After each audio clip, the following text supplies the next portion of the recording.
how to boost FPS, fix lag, and maximize performance in REPO. Hey guys, in today's video, I'm going to show you how to boost FPS, fix lag, and maximize performance in REPO using just your PC settings. So make sure to watch this video till the end, and let's get started. So first, go to your Start menu and type Graphics Settings, then open it.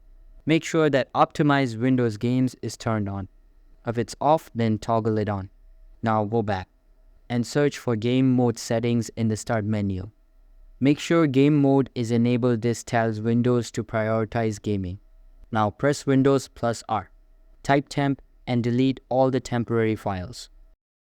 Do the same for another. By typing %temp%, hit enter and prefetch folders. This clears system junk and can prevent lag. Lastly, make sure your GPU drivers are updated using NVIDIA or AMD software. Outdated drivers often cause FPS drops. That's it. You've now optimized your PC for the best REPO performance. That's all for the video. If you like this video, make sure to hit the like button and subscribe to my channel for more tips.